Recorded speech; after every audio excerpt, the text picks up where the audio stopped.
This podcast is a member of the Voices of Wrestling Podcasting Network. Visit voicesofwrestling.com to hear the rest of our great podcasts, as well as show reviews, columns, opinions, and updates across the world of wrestling. To the highway in a brand new day. Over the rainbow, gotta let it go. So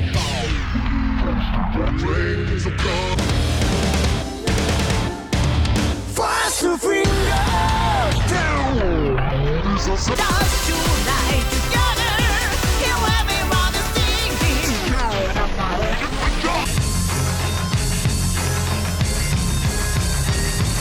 你看到我就怕，头皮发麻，我的手。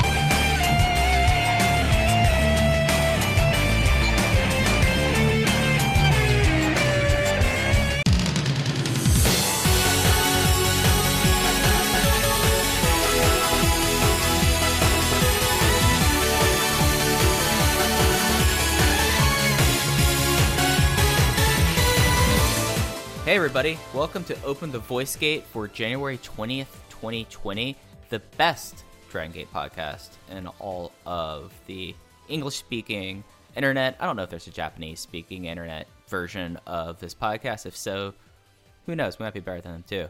Anyways, I am one of your hosts, it's your old pal Iron Mike Spears. I'm joined with by always Case Lowe. Case, how's it going? Oh, Mike, I am happy to be here. It is a new year, a new decade. The first Open the Voice Gate recorded in 2020. And luckily for us, just like in 2019, Dragon Gate hit the ground running with their first month of shows. It's been a very exciting and a very busy month. And there's a lot we have to get into today.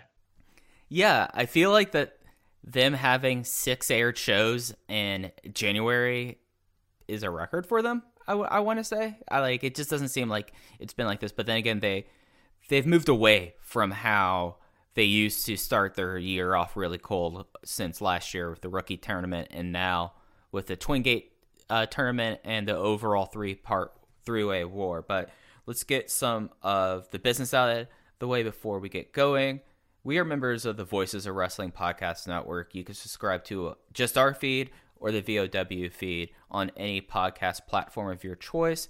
We would love a rating, 5 stars or else. And if you want to donate to the show, you can go to Red Circle, and there's a nice little button where you can donate. You can either do a one-time donation or a recurring donation, and any donations are not needed, but they'd be appreciated. And you can follow us on Twitter. I'm at Fujiheya. That's FUJIIHEYA, like Don Fuji. Case is at _ in your case, or you can follow the podcast account. It is at Open Voice Gate, where Case and I, we've been trying to get more active with that over the last few weeks. So it used to just be show postings and cards, but we're trying to get a little bit more into it, kind of become the one stop on Twitter for your Dragon System news. So Case, this has been a incredible 2020 so far for Dragon Gate. Before we get into reviewing the first 3 shows, what's your thoughts on 2020 right now in Dragon Gate? Like, what's your feeling coming out of the first week of shows that they had? I am very uncertain of where things are going, but I'm very excited at the potential that this year has, because I noticed it from really the opening match on the January 11th KBS Hall show that ever since the units reset in December, and now we've got the 3 units, it's Generational Warfare, that the company feels different, because we've never seen some of these combinations of teams. We've never seen wrestlers teaming up with one another in the way they are now. Most of the guys on the roster have new gear. We obviously have a fresh heel with BB Hulk now.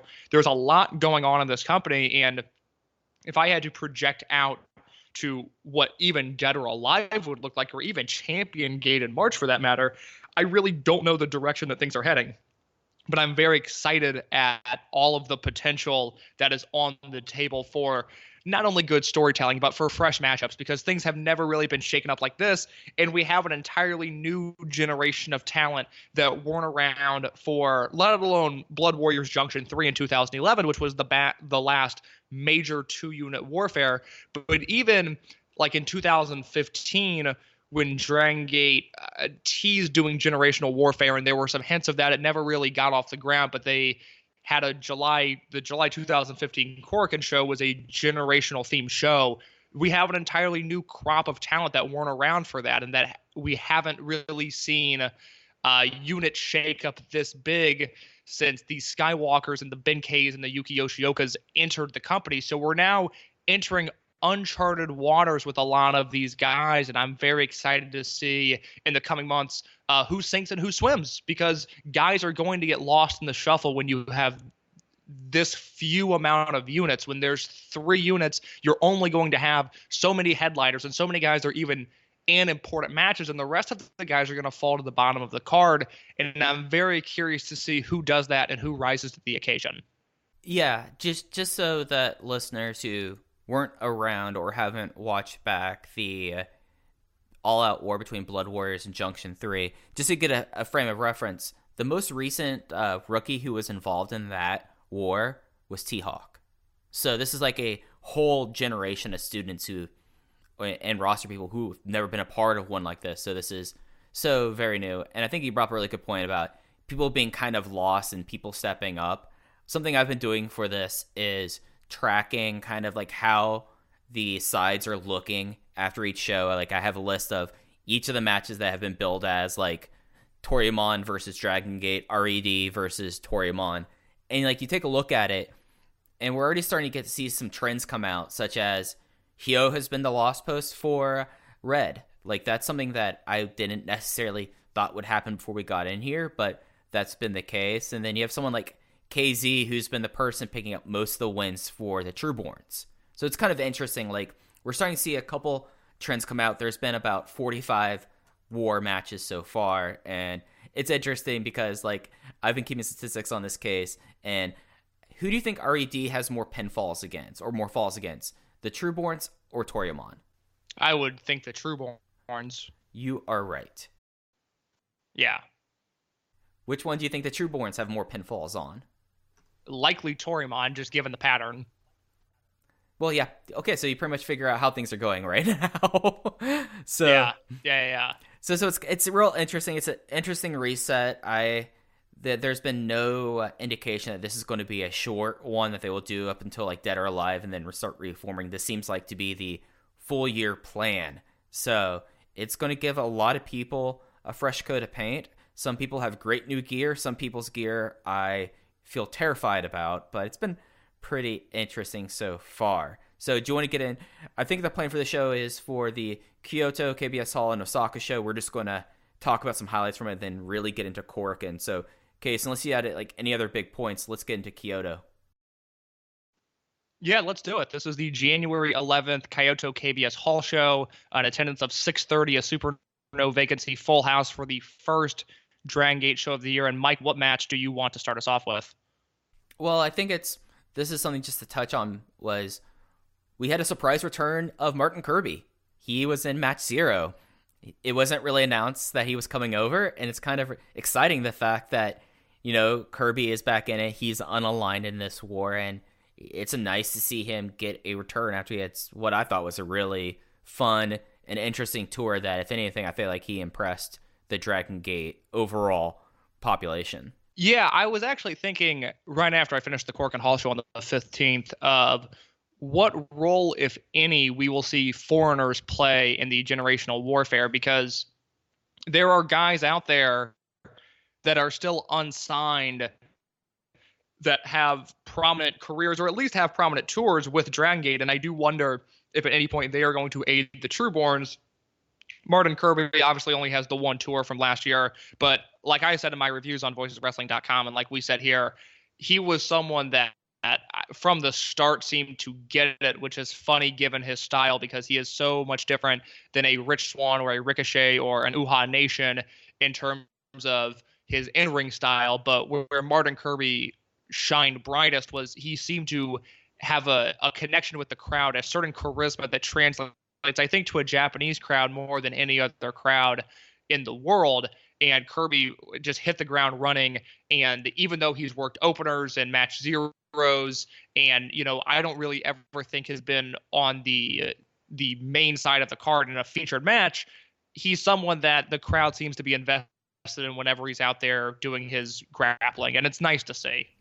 Yeah, he is someone that if anything, and I think this is one of the things that we got really early with Jason Lee, he gets the style of like levity that happens in these kind of matches, and that's not necessarily something you see with Gaijin who come aboard. And I think that him being able to do this and being able to back it up with his ring style, as you said, pretty much as long as nothing bad happens, I could see carving a niche for him in Dragon Gate. So I was really stoked to see him back. He faced Kota Minoura. It was a match 0. I just wanted to mention Martin Kirby being back before we got really into the meat of the card. Absolutely. Okay, so what match from Kyoto did you want to touch on? My favorite match on the card, and it was the only one on this show in particular that I gave 4 stars to. I gave it 4.25 actually. Is match number 5, a Block B match in the Open the Twin Gate tournament. It was Yamato and Ben-K defeating the unaffiliated Masaki Mochizuki and Gama. And, you know, we've almost run out of things to say about Ben-K and Mochizuki and how good they are. And Yamato is someone who, when motivated, is someone that is an elite tier wrestler, someone who at the top of his game, I think there are very few people better than Yamato. The issue with Yamato is that he's rarely at the top of his game now. But then there's Gama, and for as excited as I was for this match, because the Twin Gate tournament had a lot of interesting teams of either guys that had never teamed before, or in the case of Yamato and Ben-K, the 2 aces of the Dragon Gate unit. I mean, you can argue KZ, but KZ is not a former Open the Dream Gate champion, and these 2 guys are. This felt like an all-Japan super team, a Kobashi Masawa, a Kobashi Akiyama, a Kawada Taue. Obviously not in terms of legacy, but in terms of stature within the company, Yamato and Ben-K are as big as it gets, and I was fascinated by the idea of these 2 teaming against one another. Throw them on the opposite side of the ring as Mochizuki, it's guaranteed to be a good match. But something that you and I were losing our minds over on this first week of Dragon Gate content this year was how good Gama was in this match and the rest of his matches over the week. Do you want to talk a little bit about Gama and his early 2020 Worker of the Year candidacy? Yeah, that's something that is kind of a joke with me, but it's also the stark difference of what Gama is doing this year versus to where he was pretty much throughout the majority of over generations. So we're talking about like 3 or 4 years, basically after Osaka Zenoroku stopped teaming, he really just didn't do anything for 4 years. It feels like 4 years, but the cool thing about this is Mochizuki and Gama are sitting out the war. They basically said, we aren't Toryumon trained. This is something between y'all. Gama is a former Osaka Pro, the original Osaka Pro guy. And then, of course, Mochizuki was in WAR. So they've sat out and they've kind of formed like this veterans team that has been really exciting. It seems like maybe that Gama just has a spring in his step since he's actually doing something of consequence, maybe. And it's not just him it's not just like where I count how many bumps he's taking a night. He actually seems invested in it. And with this Trueborn super team, it just gave them to kind of just be these are 4 kind of like the larger guys on the roster. I mean, like Gama, for a guy of his age, he's a pretty thickly built guy and he's in good shape. So, like, it was just like meat hitting against meat for this match, and it just was a whole lot of fun. As you said, like this Trueborn super team over the course of this week, they really kind of put the mark on, okay, where is this team in the promotion, considering what their path to their final match was. And it just was like a really exciting thing. Kyoto is one of my favorite venues, and this is overall, like, this was easily the match of the night and probably one of the better matches that they've had at KBS Hall in recent months. And I just really enjoyed it. Of course, Mochizuki being Mochizuki has great chemistry with the 2 other guys, but Gama held up his end of the deal too. And I think that's kind of the how do I want to put it? That's kind of like what's going to be the conceit with Gama Wrestler of the Year 2020 is how often he's going to hold up his end of the deal. Yeah, if he and Mochizuki are teaming all throughout the year, I'm very curious to see what Gama's output at the end of the year is going to look like, because the last time I remember enjoying a Gama match this much, and I gave this match 4.25 stars. I mean, it will ultimately just be a spreadsheet match halfway down the bottom of the page at the end of the year, but for this match at the start of the year, I haven't seen a ton of great wrestling yet. I've seen some very high-end stuff, but the year is young. There's going to be more and more great matches as the year progresses with every company I watch, which granted I'm scaling back, but I still watch a lot, and by a lot I mean too much wrestling. But I haven't enjoyed a Gama match like this since Osaka '06 when he was teaming with Shima in 2014 and they were wrestling T-Hawk and Eita constantly. And I think it goes to the power of perhaps Mochizuki, perhaps it's motivation. I don't know. All I know is that I love this match, and it's over a week old now, and I don't take notes on house shows because I've been taking notes on every Korakuen and pay-per-view for 5 years now. Let me watch the house shows in peace. So I can't give play-by-play, but I have mental imagery of the finishing stretch of this match still in my head because it was so hard-hitting and so quick, and all four guys were really, really on top of their game. And you mentioned that it's probably the best match that KBS Hall has had in forever, which is something that I agree with because Mike and I often talk about how dire some of these house shows are. And I think it's more a reflection of Kobe Sambo Hall. I actually think the KBS Hall shows typically have a hot crowd and have a lot of fun matches. It's typically a 2-hour watch. They're easy shows, but very rarely does anything peak as high as this. So to have a hot crowd in a beautiful building and a great match was very, very special. So this, to me, is the one recommendation I can give from the January 11th show. I enjoyed Jason Lee versus Genki Horiguchi and Keisuke Okuda and Punch Tominaga versus Masato Yoshino and Susumu Yokosuka, but those were more fun matches. Those set the table for what was to come later on in the week more than anything. But if you can find the show, because unfortunately it's no longer on the Dragon Gate Network, and we tried to record as soon as we could, but just for a variety of reasons, now is when we are recording. Yamato and Benkei versus Mochizuki and Gama is the recommendation from 111. Yeah, the only other match that I would say and actually made my recommendation list is the Okuda Tominaga versus Yoshino Yokosuka match, just because it was a match that really felt like it had stakes to it. Of course, Susumu now is a All Japan Junior Heavyweight Champion. Yoshino openly says he has a target on his neck, and both these guys kind of went after it. And I just thought it was like a really solid and fun mid-card tag team match. I still had it like at 3.5 stars, but it's worth, if you're going to cherry pick from those shows, basically this 2-match stretch is what I would watch, I would say. Everything else just seemed like it was kind of there in my mind, other than seeing the burgeoning Kai and Strong Machine J tag team in the main event. Holy shit. Doesn't the Kai Strong Machine J team kind of work, though? Like, I was watching that match, and the main event of the show was Kai and Strong Machine J, and they lost to BB Hulk and Kazuma Sakamoto, which makes sense.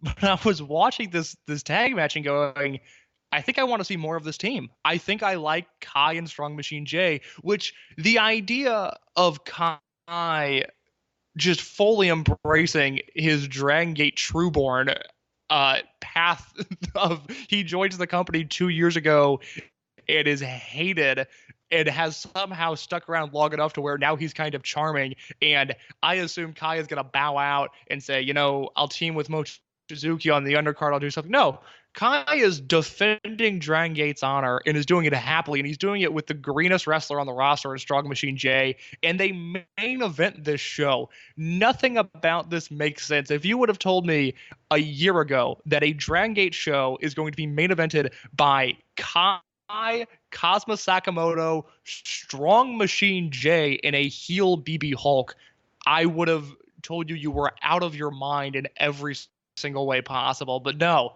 this match happened, and although it wasn't a great match, I was entertained by the story that took place here, by the characters involved. But it's not worth watching. But this Kai and Strong Machine J team, it might not sound that appealing, but I promise they are not that bad of a team. The one word I would call them is charming. Like they're just like a charming bunch of guys who are just there, and I like that. But I think that's probably, we gave Kyoto enough time as is. Let's skip ahead to Osaka unless you had anything else you want to point out. No, let's go to Osaka. All right, Osaka was at Edion 2 on the 12th. Sadly, this show is also off the network. This was a Super No Vacancy full house. A jump up of 234 tickets sold between last year and this year. not a whole lot actually really happened wrestling wise over like the new year in Osaka. I think the only big show I could think of was the Gaora Wrestle One Wonder Carnival that was at Edion 1, and this was almost 2/3 of tickets sold there.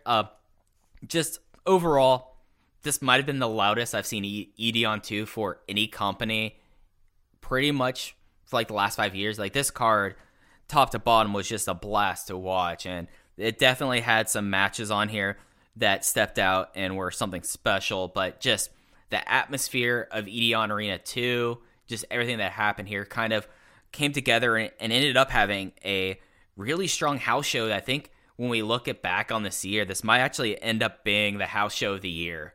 I mean, just because I'm looking at my notebook right now, what I have written down, Case, I mean, I had two matches that were at 4 stars or greater.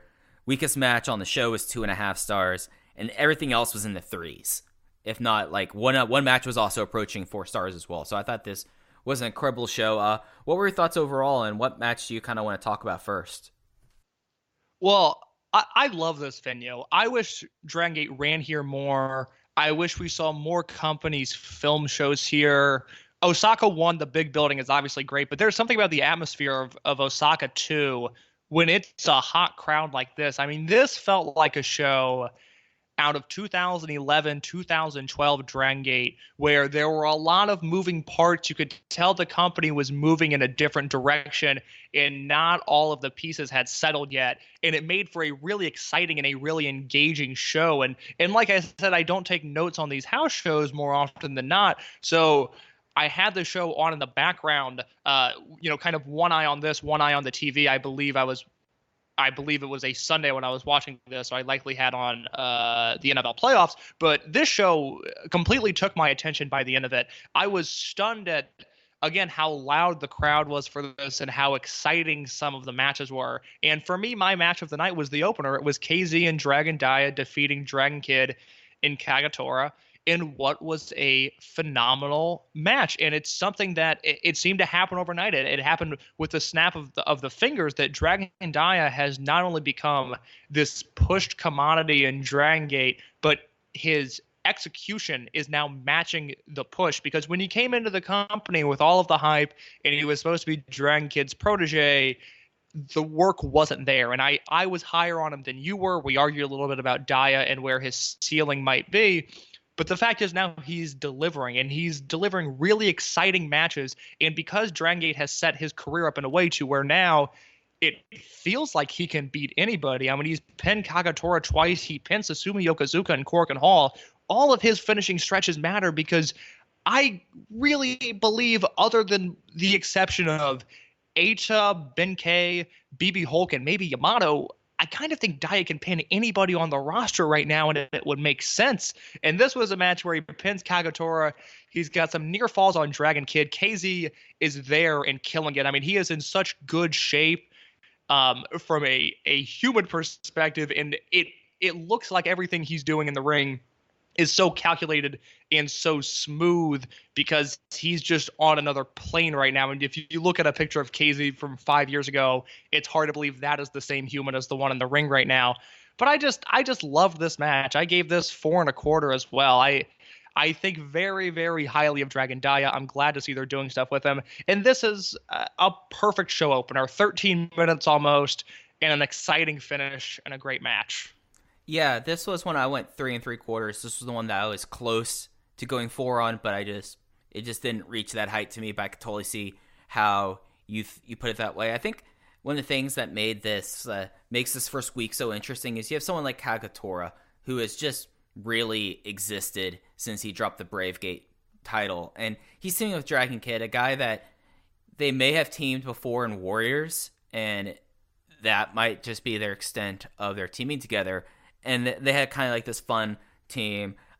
Worth noting, like, this was like a big match of, we can see the color schemes coming in play here, as everyone in Toryumon is wearing a shade of blue. So even Kagetora getting on the act there, and Dragon Kid. And yeah, Dia is someone that pretty much the last 3 months, he's gone from being an also-ran now to being someone that is deserving of being Dragon Kid's heir. He was listed as Shoe Pro's person to watch out for in 2020 in Dragon Gate, and I think that's a very fair assessment here. And he's just someone that it seems like his big thing was not necessarily the time, like him being injured like this. He just needed the ring time, I feel like. And now that he has like this streak of not getting hurt, not being sick, it seems like it's all coming together for him. And it's coming together for him in such a way that we have basically every single belt will have been defended by the end of the Korakuen on the 7th. And he right now is the person that I would mark in as Kaito Ishida's next Bravegate defense. And KZ, looks silky smooth as always. Dragon Kid was solid. It just was a very great opener. Like, if you give me an opener like this on any Dragon Gate card, I'm going to be as pleased as punch, and I'm not going to have a whole lot negative to say about it. But the match that I really wanted to talk about, this was probably my match of the first week of Dragon Gate's year, is the other second round match. There was 4 second round matches for the vacant Twin Gate titles here. This was the semi-main event. It was the Dragon Gate team of Jason Lee and Yosuke Santa Maria versus Masato Yoshino and Susumu Yokosuka. And Case, this was probably the best the Yosuke Santa Maria performance of their entire career. I don't think I'm being hyperbolic when I say that. Yes. Maria is a funny career to look back and just the peaks and valleys of it, because she really does have some matches that are outstanding in the the Kotoka stuff and her Brave Gate run. And this match, you and I talked about it a little bit. I feel like I have to give a retroactive 4 stars to this match, because as time has gone on, a week after the fact, I recognize this match was great, and that this match had a ridiculous finishing stretch that had Masato Yoshino throwing maybe the hardest lariats of his career, which is funny given the big matches and the big venues he's been in. And now he's at Osaka too, and he is clubbing Santa Maria's head off with these lariats. And I told you this is a dumb reason not to like the match.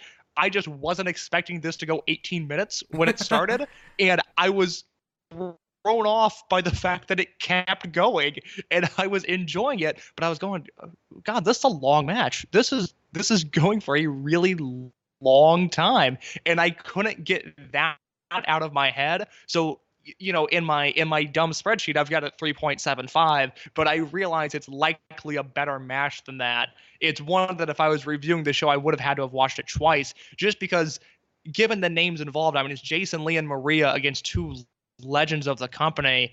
I'm thinking, well, this is going to go 10, 12 minutes, and I'm going to move on with my life, and Yoshino and Yokosuka are going to win easily. And then it becomes this struggle and this prolonged bout, and I really enjoyed it. I just wasn't expecting it, and it kind of threw me off. But the floor is yours. You seem to enjoy this match a ton. Like, this was a match that on this week I had 2 4.5 star matches, and for me, I've realized how stingy I am with Dragon Gate ratings over the last few years. So me doing this is kind of out of the normal for me, but it just was, you had Ideon 2 rocking and rolling as loud as this has been in years. You have this Yoshino Susumu tag team, which for as great as Maria was and Jason Lee was solid as well, the stakes that are now presented with every Masato Yoshino match has now made it one of the more compelling things in wrestling, because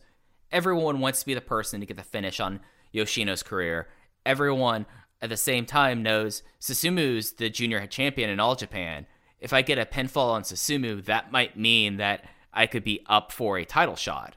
So there's added stakes with it. You had, as you said, Yoshino throwing haymaker lariats, probably the most ridiculous and best sell of a lightning spiral in wrestling history from a Maria on the finish. And yeah, I feel like if it's a match that you now know it's 18 minutes and you watch it, you're going to be like, okay, I expect the match phases. But if you're watching this unspoiled, I totally get how you were kind of looking at your watching and this is the 15-minute call. Is this thing going 20? What's going on here? Expecting it not to go so long. But it just was a lot about it. It was a very brutal match, and it showed the best kind of Maria possible, which is underdog Maria. Dropping all of the Exotico things and just focusing on Maria as an underdog, and I think that's what made this match super special. Yeah, I completely agree. I recognize that I'm in the wrong on this match. I was just so stunned that it went as long as it did that it became a distraction almost. But to my knowledge, and I'm just throwing together some research really quickly, but it's hard to believe that Yoshino and Yokozuka have been in the company for as long as they have. I mean, they are Team Torimon. They are from, they're a term apart in terms of when they came into the company. And this is only, I believe, their 5th or 6th time in a 2-on-2 tag match teaming with one another. And they have the chemistry they do. It's just incredible.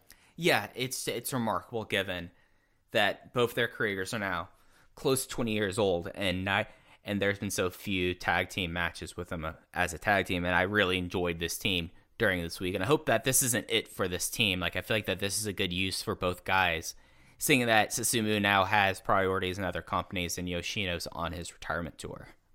Well, it'll come up again in the Korakuen review that we're just about to get to, but if anything, I think this unit disbandment and this unit switch is going to favor guys that were in the Jimmies more than almost anybody, because even when the Jimmies disbanded, they still, for the most part, stuck together. I mean, Kondo went heel and went his own way, but Horiguchi and Susumu were Natural Vibes, and even before Natural Vibes formed, the Jimmies were still basically teaming with one another, just without the names. So now we're seeing Yokozuka and Yoshino, which is a new team. And then on the Korakuen, which I'll get into when we get to the match, but Naruki Doi is now teaming with Kagatora, and that feels very fresh and very new. So if this shakeup is going to benefit anybody from a staleness perspective of adding some life into their work, I think it's going to be the guys from the Jimmies more so than anybody.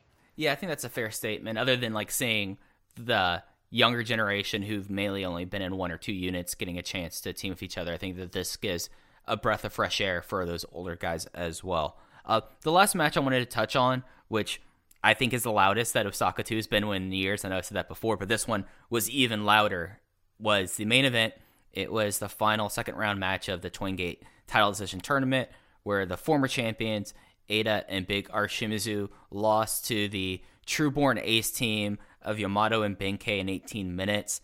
I only went 4 stars on this match, but it was very much like a Big E match where it was kind of freewheeling. There was brawling and points and some other things, but my lord, the calls that were coming for Yamato and Benkei, you would think it was 2000 with like the kind of fandom that like Shima and Magnum Tokyo got. Like, it was just like a different pitch of scream. It was more like crowds crying out of desperation rather than just general crowd calls in this match.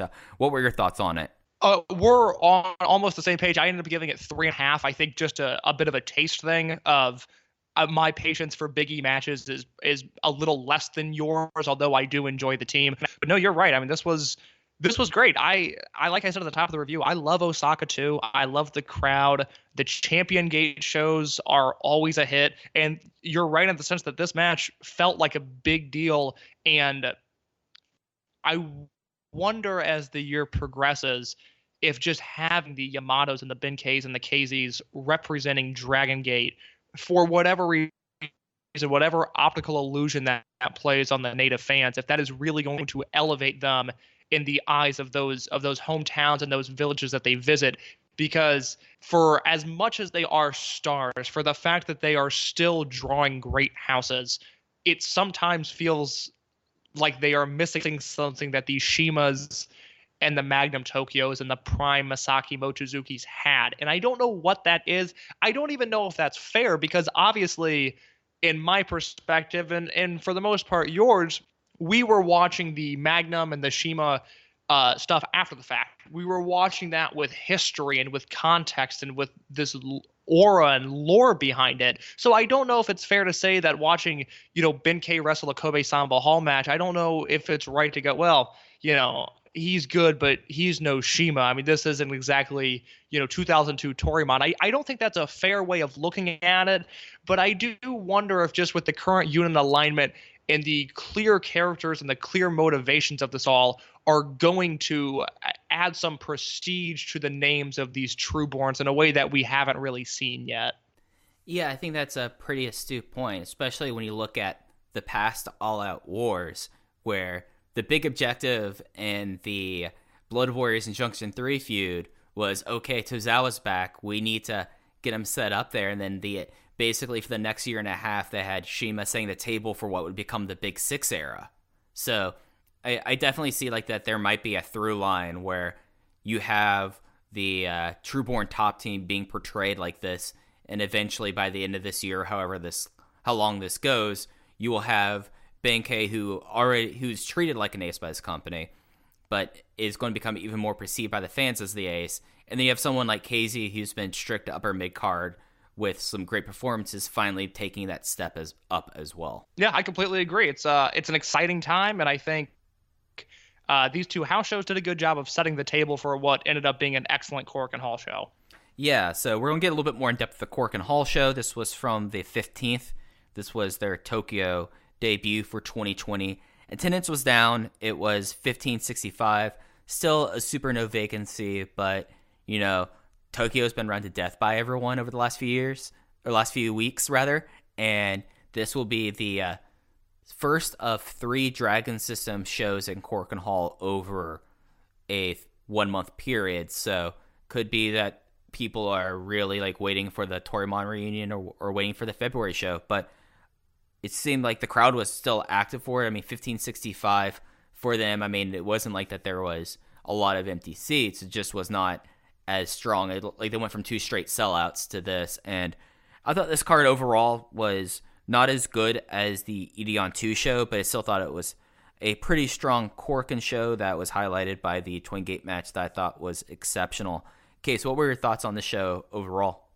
On paper, it was a strange show. There are a lot of Korakuens where I go in and I know there are going to be matches that I'm looking forward to, some matches that I'm not as into, but I kind of have a feel for what's going to hit and what isn't going to, just on paper. And more often than not, that seems to deliver. But this show going in, obviously we didn't know the main event because we only had the semifinal matches announced, but I couldn't get a good feel on a lot of these matches and what exactly was going to take place. And as the show continued to trudge along, I ended up loving almost every match on this show. I really enjoyed this Korakuen Hall show. It's another one where people can either jump in now or they can get left behind. But if you're wondering, well, you know, it's early in the year, I'm looking for more stuff to watch, what company? I mean, to me, you just have to watch. Oh, and, you know, this is the introduction into Dragon Gate 2020, because this is what the company is going to look like this year. You are going to see these names, plus Ultimo Dragon, who was not on the show, but these are going to be the featured names, and they were in prominent positions. And it's just a great table-setting show for what should be an excellent year. But I really ended up enjoying the show. I think I've got a lot to say about it. All right, let's get into it then.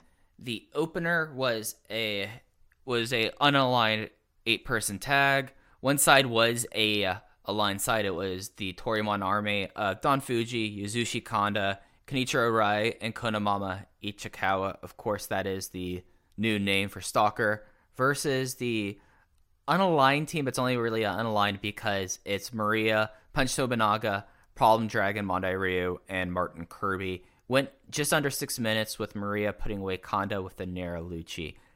I thought this was fine. I thought this was like a not an offensive opener. It just was kind of what a Korakuen opener usually is around these days. Yeah, the only note I have from this, and I mentioned it in my review over at voicesofwrestling.com, is there's a moment where Ichikawa lands a bridging German suplex. I forget on who, but he gets a deep 2 count out of it. And in the background, you can see Genki Horiguchi smiling from ear to ear.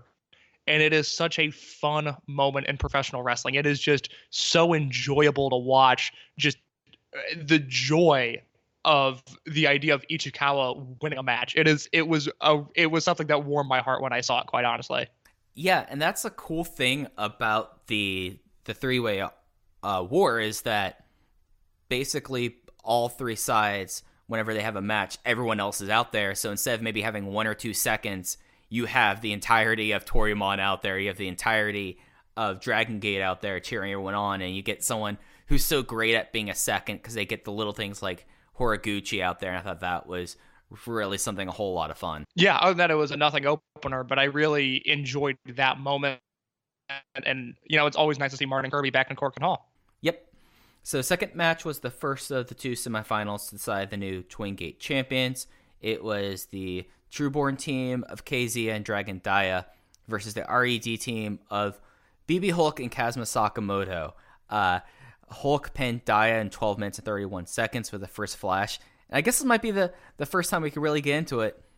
What's your opinion on this current run of heel Hulk coming out this first week? I am very into the idea of heel BB Hulk. It was something that I was not expecting when he turned. It was something I was all for, however, for a number of reasons, as we've talked about in the past on the show. I believe when we were previewing Kobe World, I told the story of the Dragon Door show, the debut Dragon Door show that was supposed to have Mystico on it.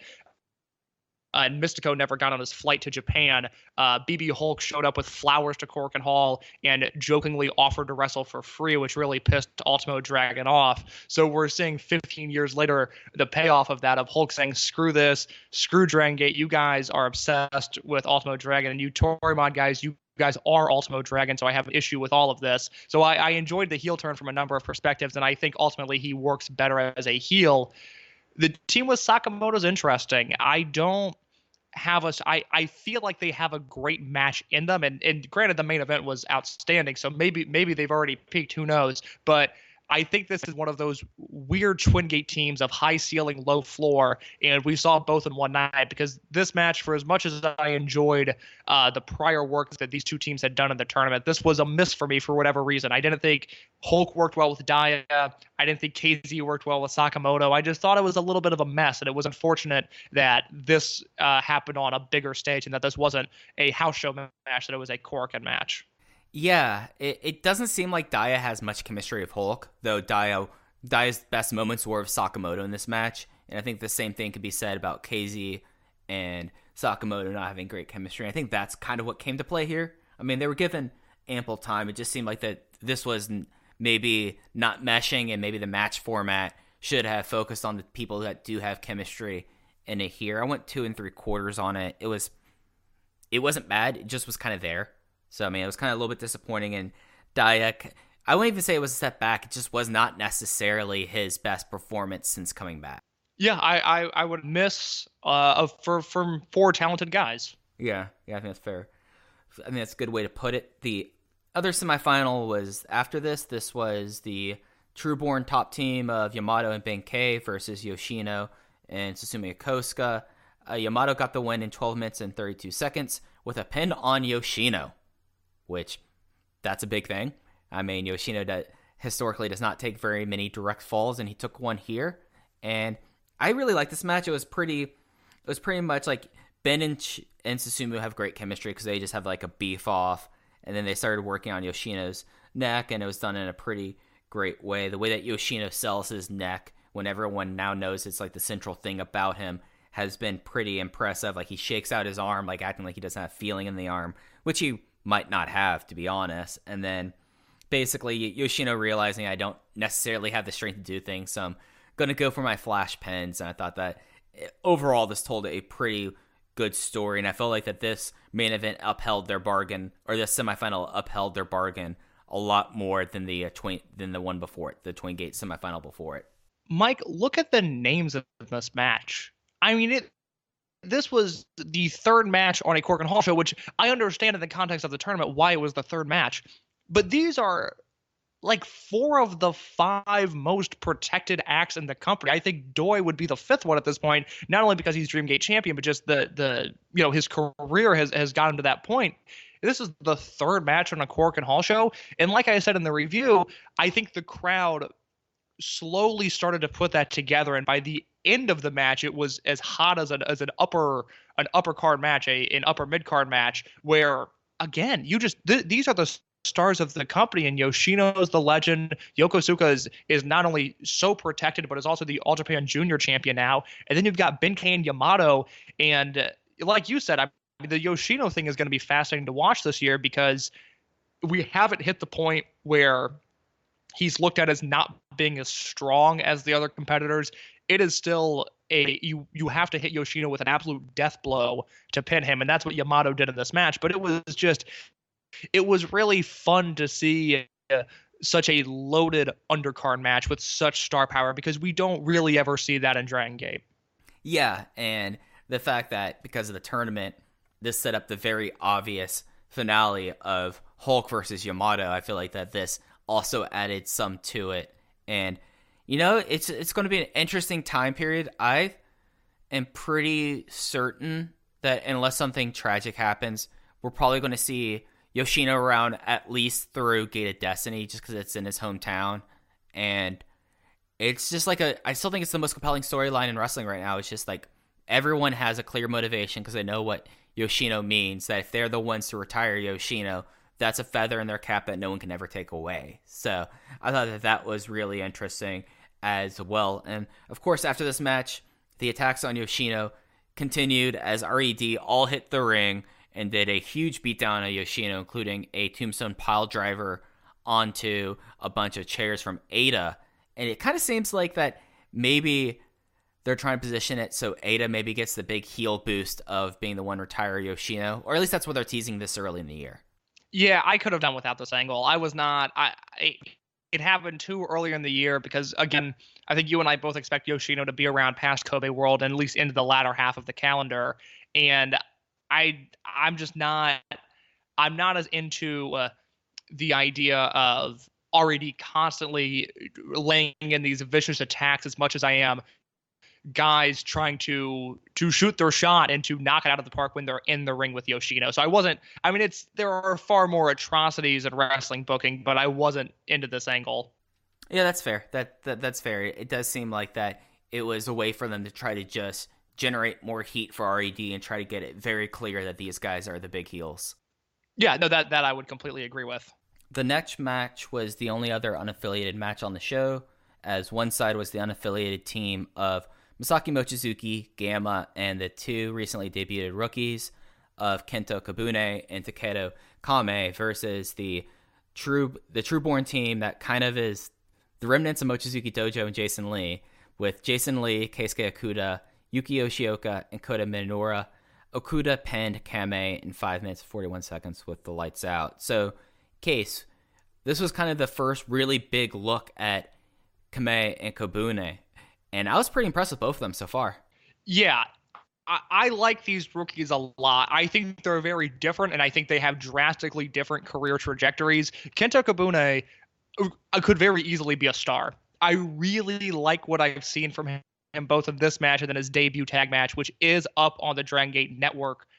He was teaming, I believe, with Yamato against Kaime and Naruki Doi. I might have had the veterans flip there, but the fact is, Kabune has a presence about him that I am very into and that I think is going to suit him well the more ring time he gets and the farther he goes along in his career. He is someone that I think is very clearly trained in the Dragon Gate dojo. He kind of has just this Dragon Gate feel to him where he kind of looks like Doi and he kind of wrestles like he's been very.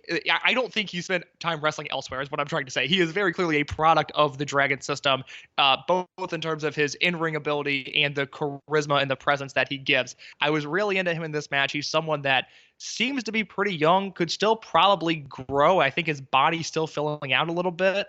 But I'm very excited to see what he brings to the table this year. Then as for Taketo Kamai, he is tiny. If you look at the Gaiora website, they list him at 163 centimeters, which is roughly 5'3". So he is smaller than Kotoka. He is probably smaller than Taiji Ishimori. I mean, he is a very, very small human. But if that's going to work anywhere, it's going to work in Dragon Gate. And I think, not to bestow these labels on them immediately, but Kabune, I could see being in the Dream Gate picture at some point in his career. I don't know if it's going to happen. I've seen him work 3 matches, but it wouldn't shock me if at some point he is in the Dream Gate picture. Kamai, on the other hand, I think is destined for Brave Gate, Triangle Gate territory, which is by no means an insult because the world needs ditch diggers too. And Kamai is much better than a ditch digger because he is someone that seems to have a lot of talent and a lot of potential, but he is built so differently than the rest of the field. And it's going to be a hindrance at times, and at times it's going to work in his favor. But if you're wondering which one is which, Kamae is the one that is incredibly small. Yeah, and Kobune has a little bit more of a look that makes sense that you would throw the Doi tag on him. He's someone that's incredibly good shape. He wears just tights, and that's something that's also become a thing over the last few years. Dragon Gate has mostly done away with the black bicycle shorts now. Now they pretty much go straight to whatever their intro ring gear is. And Kobune, I think he's probably about UT size. So I think, like you said, 165 centimeters. I think that's kind of where I would knock him as well. I like Kamae. I think he's a very kind of interesting person. I think I'm drawn to people who might not necessarily be fit into the mold. It seems like both of them might be former judokas, which makes a lot of sense with like the history of judo practitioners in Dragon Gate, but they meshed really well. They were on the pre-Prime Zone, what they used to be called Dragon Gate Next, but now it's kind of just what they do before they tape the Prime Zone shows. They've been on it pretty much for the last 6 months or so, and apparently there's loads more that are yet to come, so it's pretty promising after... I mean, they've been getting back in the swing of things, but from like 2013 through 2015, it was a pretty dire situation in the dojo, and it seems like it's been doing pretty well, and you know that the two of them really meshed pretty well with like the other rookies. I mean, Okuda was able to look like a monster. Yoshioka didn't get a whole lot of ring time over this time period, and he looked solid as well. And this was just a nice, good rookies match with, again, Mochizuki and Gamma on the same side, and they looked pretty excited to beat the crap out of a bunch of youngsters. So it was a good time. Yeah, I heard within the company that there's such an influx of young talent in dojo boys right now that it's kind of unclear who's next up, because there's so many of them that they obviously don't want to put them all on the main cards at the same time. But supposedly there's a lot more coming, and hopefully we should see a lot more debuts this year from the Dragon Gate Dojo. I mean, if you just like look at it, I mean, the people who I'd put in the absolute like rookie tier would be OG Shiba, because he's someone who had a really long layoff and basically has had to start from step one. Then you have these two guys. And then before that, you had like Strong Machine J and Daya. And then Kota Minoura was like the last one out of all of those. So like you have like these 5 guys with different trajectory, and it's very interesting to see where they will go over the next few years. And it's kind of interesting that it's happening at a time like this where we're now seeing of Yoshino, but these Generation 1 guys are getting towards the end of their career. So it's coming at an ample time, I feel like. Yes, Mike, but there is someone that was in this match that has been around for a while and has shown no signs of slowing down. And over the weekend, you and I ruffled some feathers when we bestowed an accolade onto this person. And I will read the quote from Mike Spears' Twitter account at Fujiheya verbatim. And this was still January 16th in the Western world. It just happened to be the 17th in Japan, which is why Mike tweeted this. I can now officially say that Masaki Mochizuki is the greatest 50-plus-year-old wrestler in history. This had 6 replies, 5 retweets, 46 likes, and a number of screenshot coward replies.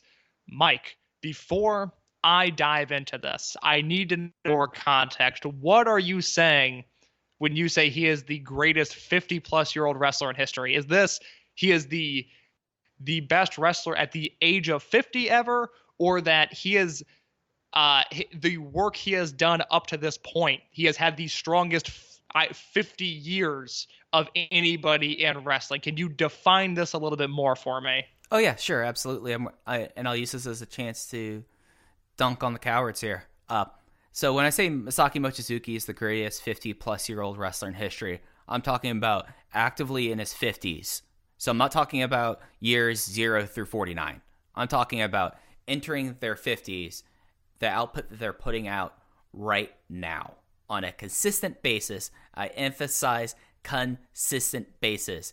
Get out of here with saying like Yuki Ishikawa when he's just going to go and hug people on the mat and have like 2 matches in Canada that people care about. Get out of here with your random lucha maestros who will just grab a hold or do junkyard brawling. I'm talking about a guy who has not changed their ring style from their 40s to their 50s and have not had any sort of degradation in their match quality, their physical ability, or the mindset. So that's how I said that with this. I fully believe it. I think if you're someone who is being a dork and just saying like, oh, I saw him in WAR and Battle Arts and that's all I saw of him, then I think he's just kind of just that. That was 25 fucking years ago. Are you the same person that you were 25 years ago? No. Do you judge Ric Flair on the matches he had in the early 70s when we were talking about his overall oeuvre of matches? No, you don't. Do you talk about Kazuchika Okada when he was teaming with Ultimo before he went on excursion in TNA about who he was as any sort of wrestler? No. I'm talking about who he is now.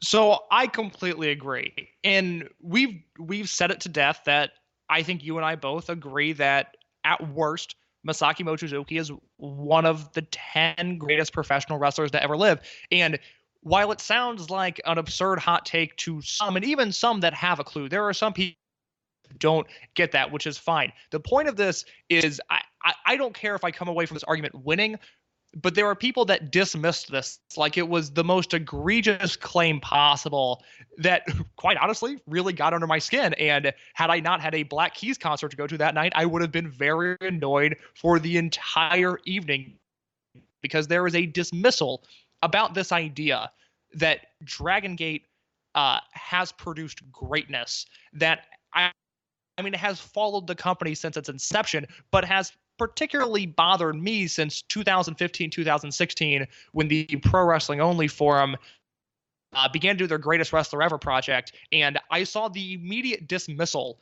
of any Dragon Gate talent, whether it was warranted or not.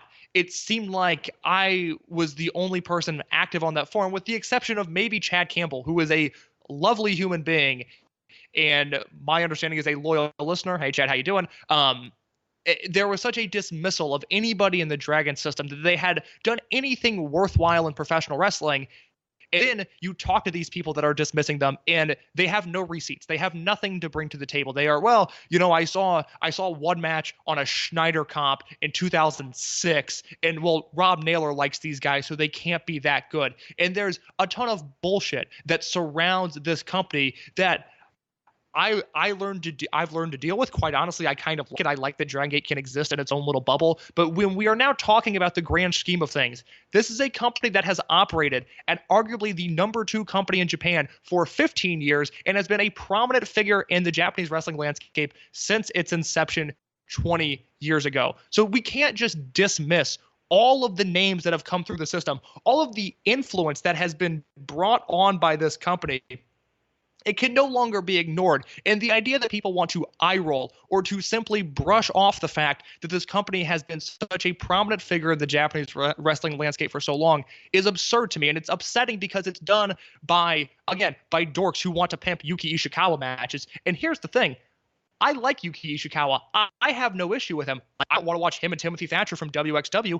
I have no interest in that. But if you want to show me a young Yuki Ishikawa, a 1996 Yuki Ishikawa, I'll watch it. I might not love it as much as you, but I at least understand that there's greatness there. And for a lot of these guys that I'm about to list, I understand that there's greatness there, even if it's not my cup of tea. And the issue is not that the Dragon Gate style is not universally loved. It is the immediate dismissal that they've done anything that has granted them some sort of legacy in this landscape. So Masaki Mochizuki turned 50 on January 17th. And I have to kind of balance the perspectives of what Mike was saying, but also looking at this from a historical perspective of Mochizuki's career greatness.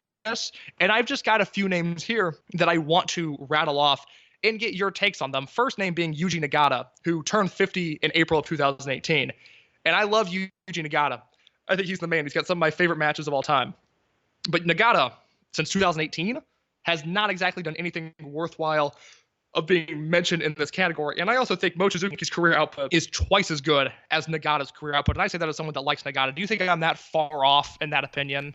Oh, not at all. I think that with how Bushiroad is towards their older wrestlers, he basically has been put on ice.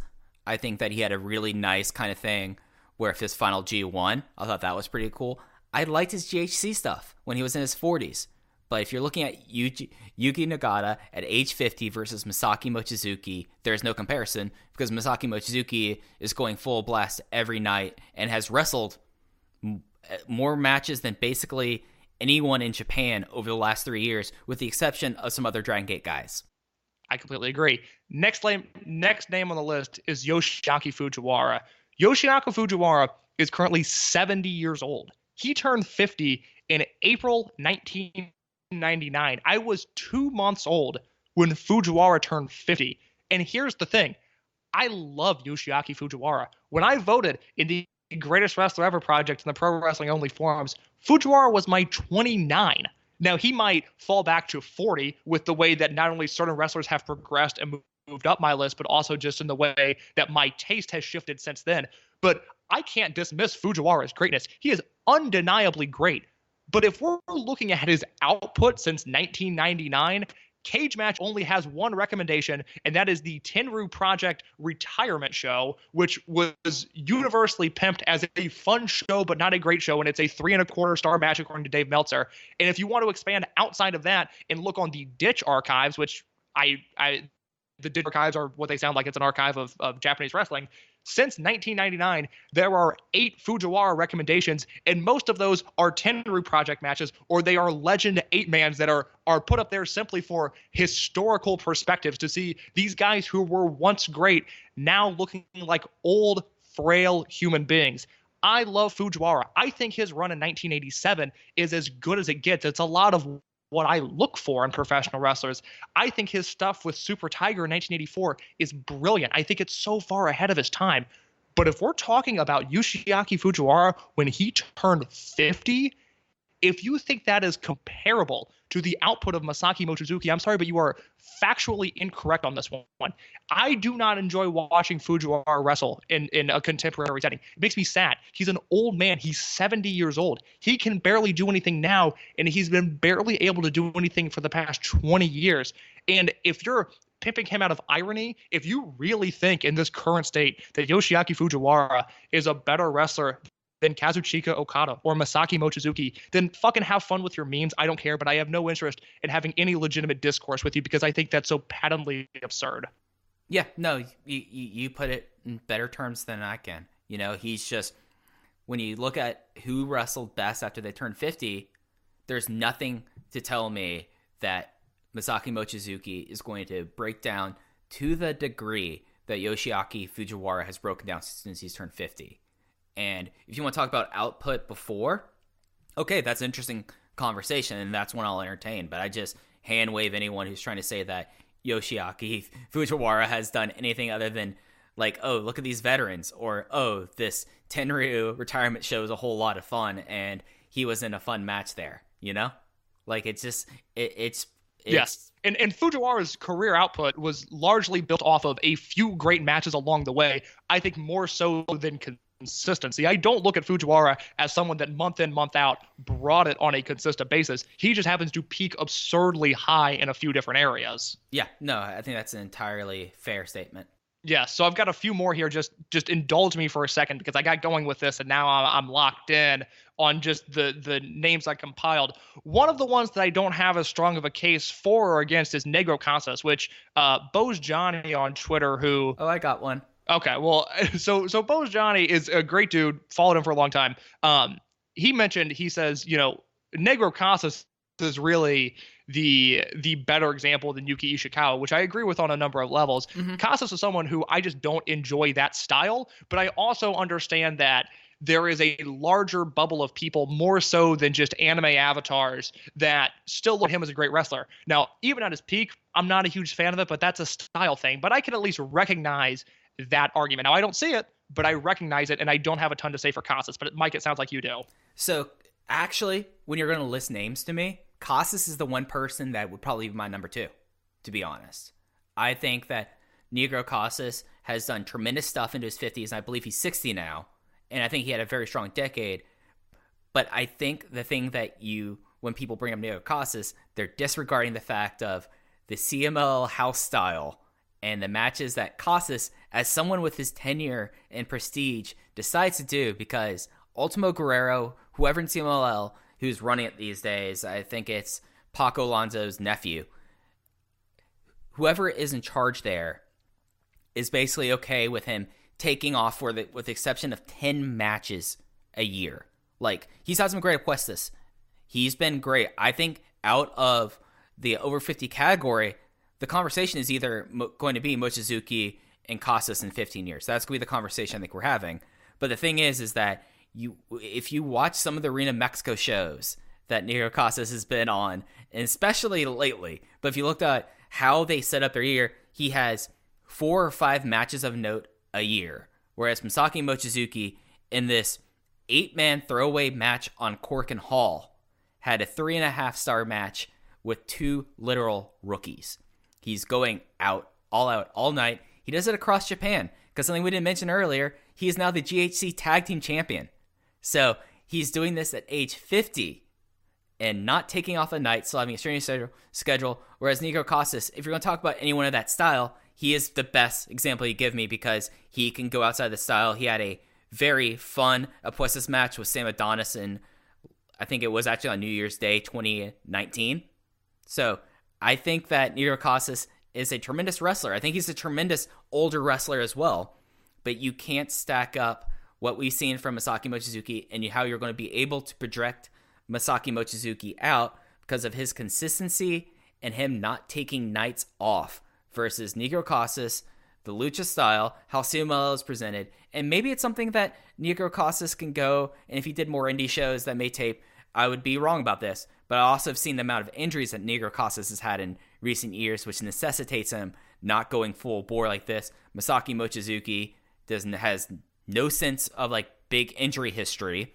He is someone who at age 50, I hate using the baseball phrase, best shape of his career, but I don't see a noticeable difference between him right now and M2K Masaki Mochizuki 20 years ago. Do you see a big physical difference? He might actually be in better shape then, or now than he is then.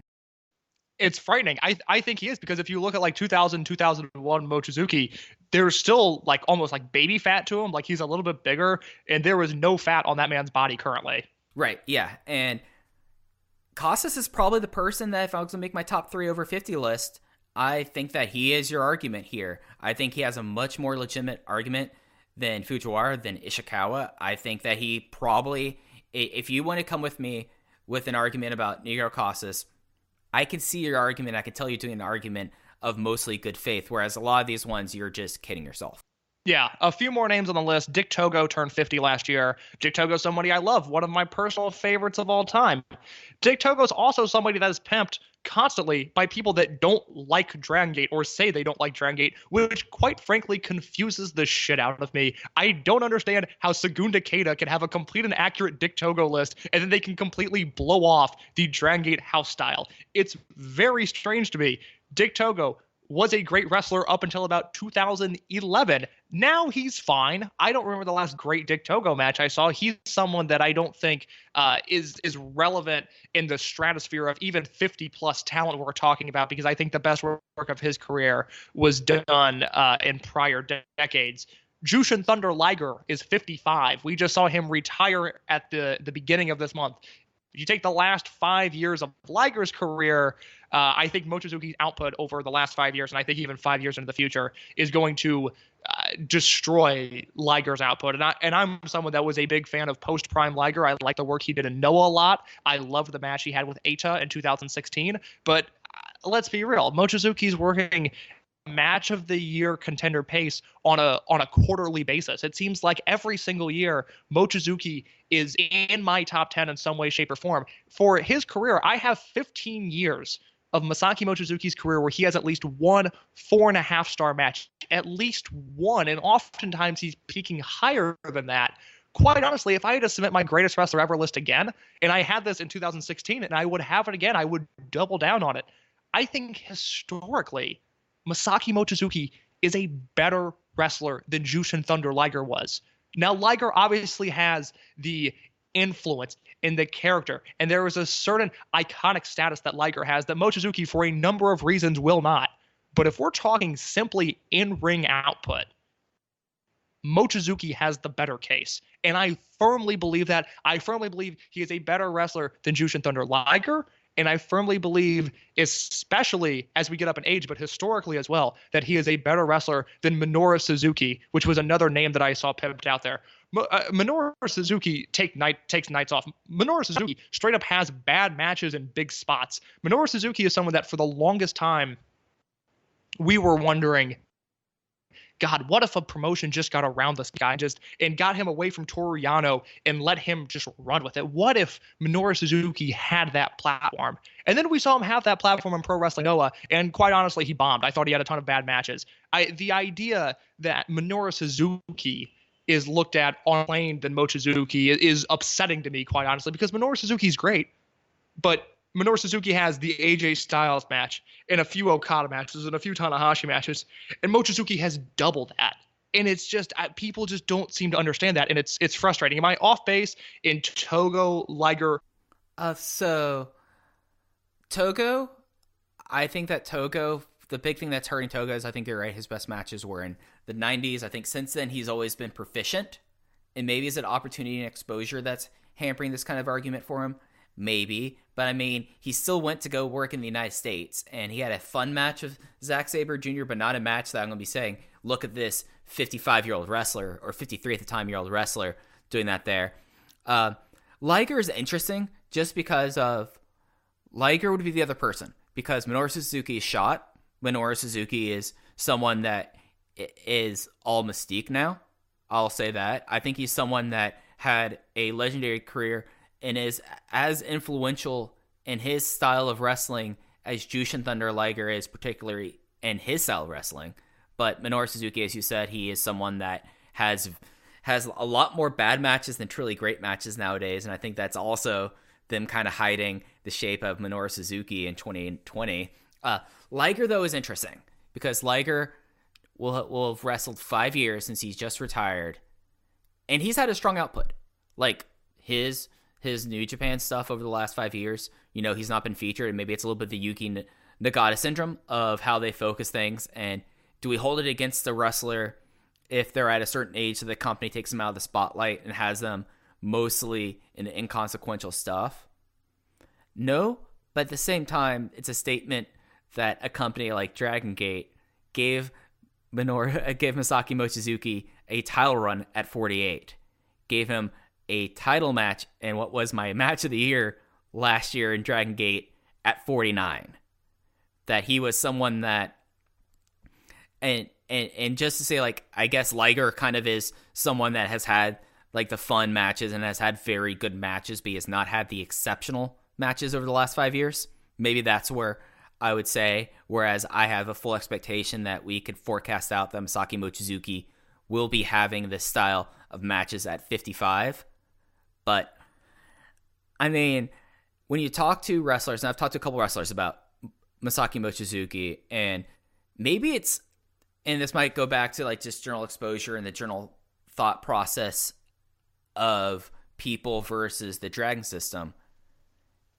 If you're going to dismiss out of hand Dragon Gate, given what wrestlers have said about working that system, what wrestlers have said specifically about Masaki Mochizuki, then you just are working on your preconceived bias and your opinion is set, so why do I bother talking to you?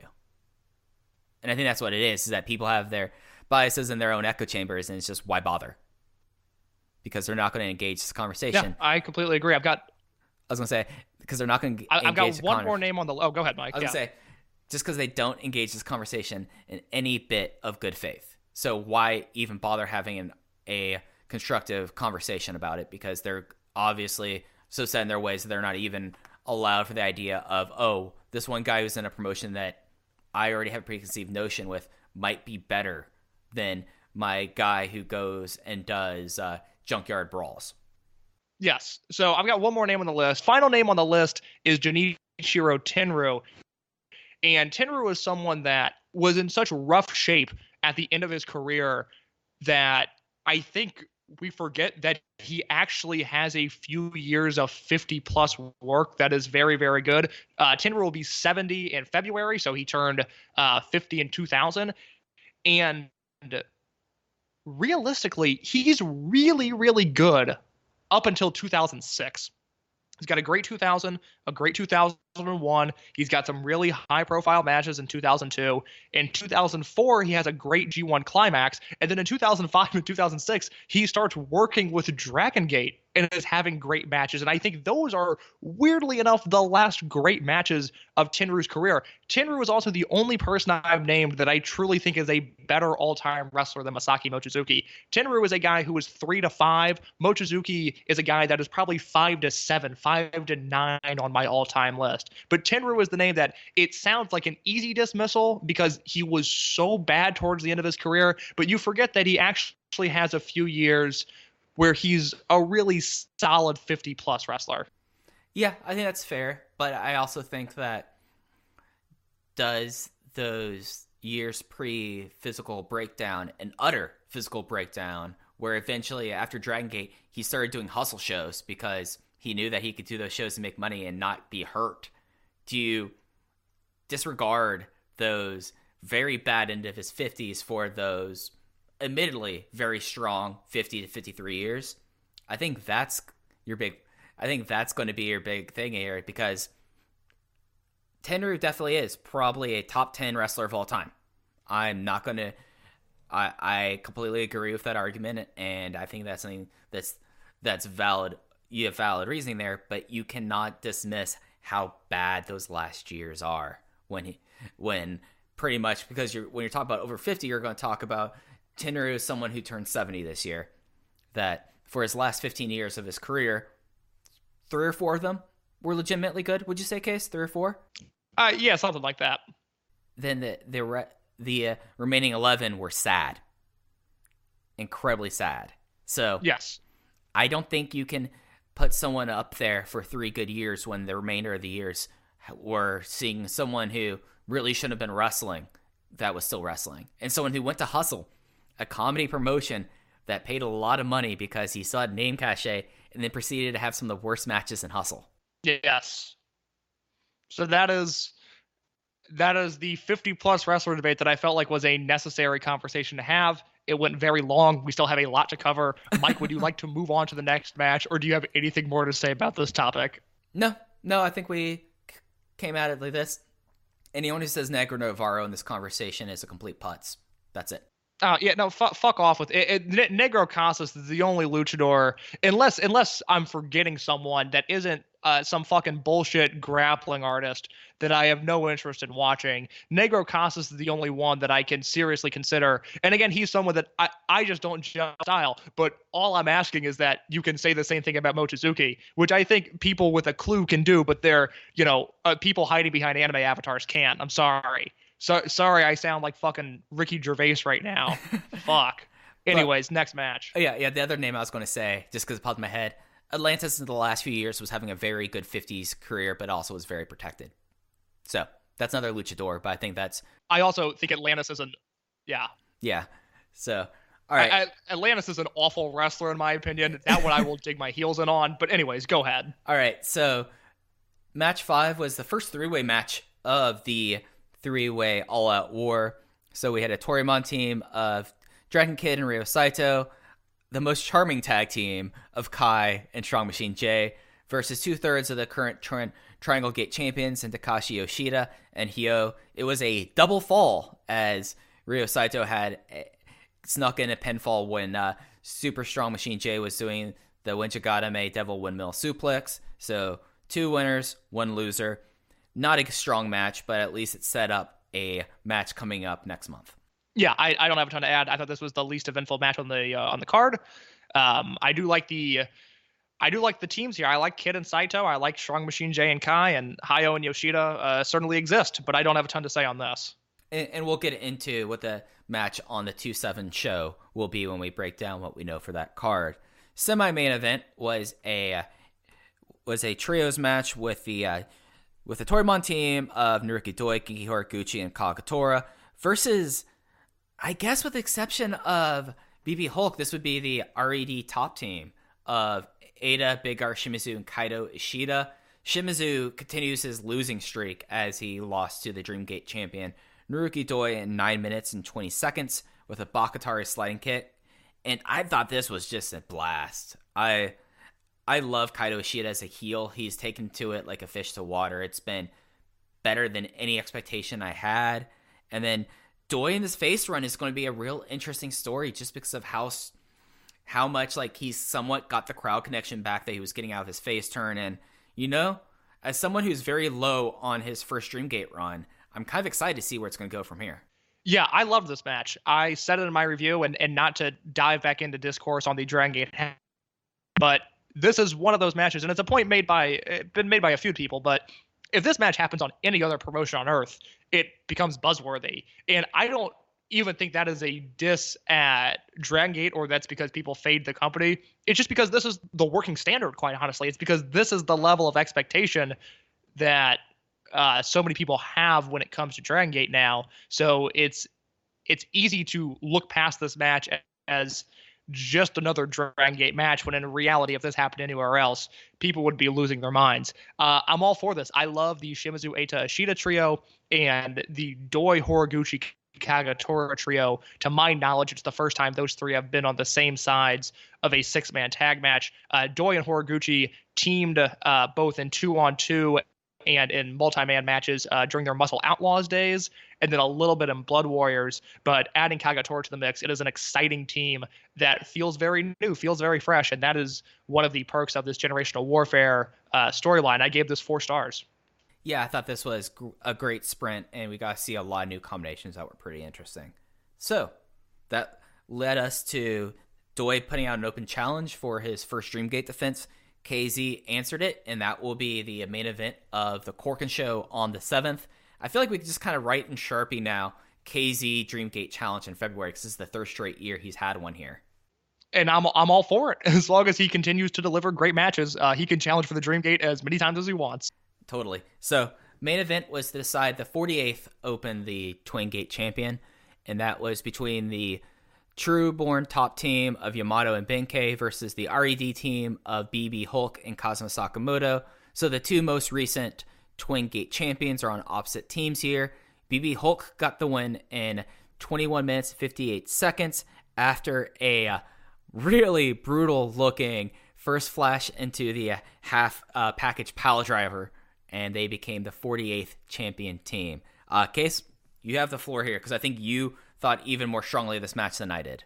I was just delighted that this was the match we got, because when the brackets came out, this seemed like the obvious conclusion of the tournament. Like we've been saying all along, it's Yamato and Benkei, the two biggest stars of the Trueborn, and then it's the new RED team with the fresh heel unit. But even the KZ Daya match against Hulk and Sakamoto, I wasn't sure who the winner was going to be, and then RED prevails, and then I think, well, Yoshino and Yokosuka could easily headline this Korakuen Hall. I mean, it would make sense, I guess, in that regard, even though the hotter match feels like Benkei and Yamato.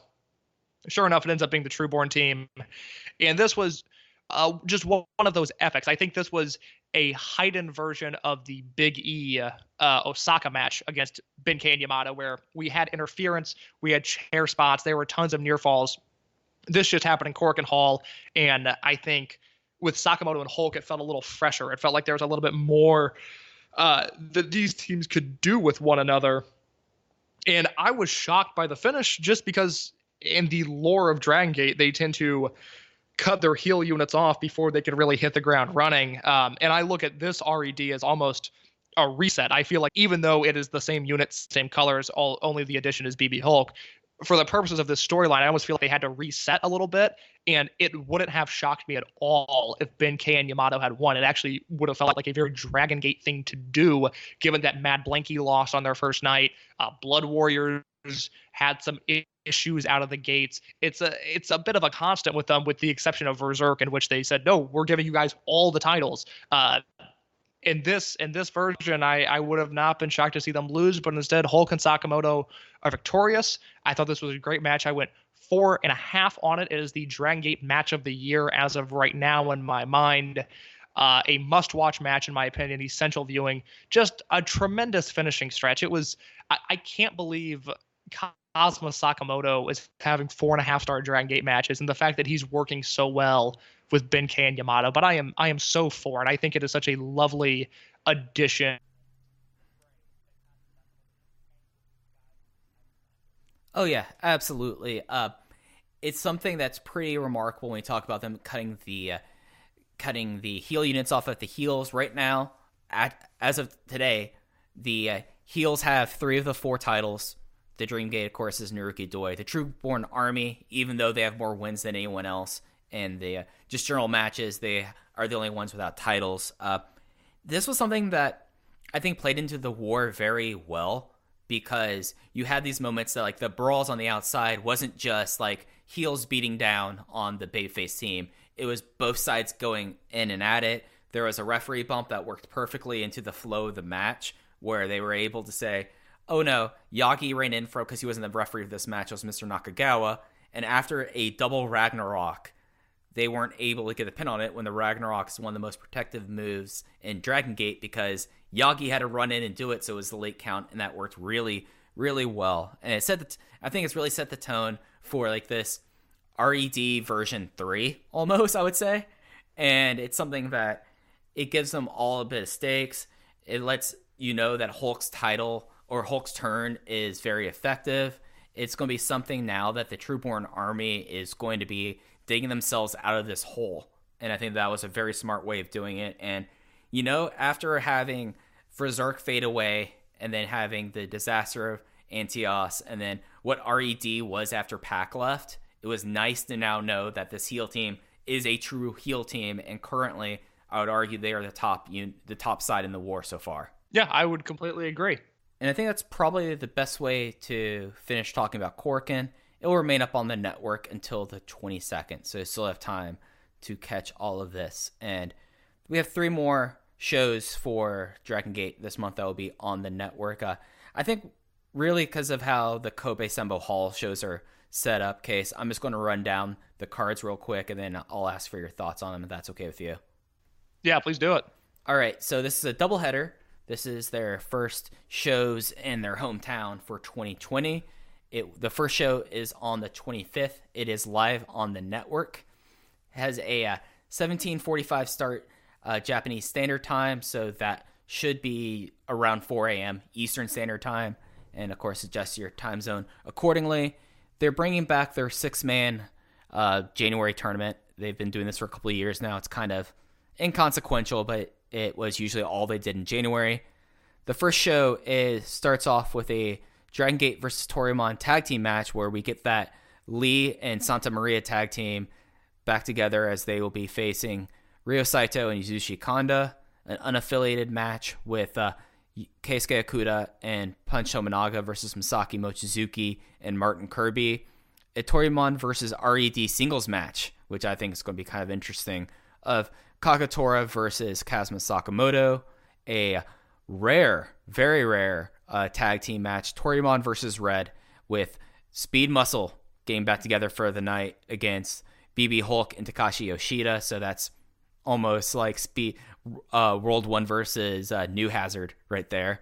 And then the semi-main event is the first round match in the Yashishinaki, I think I didn't butcher that, Cup, where it is a 6-man tag team tournament.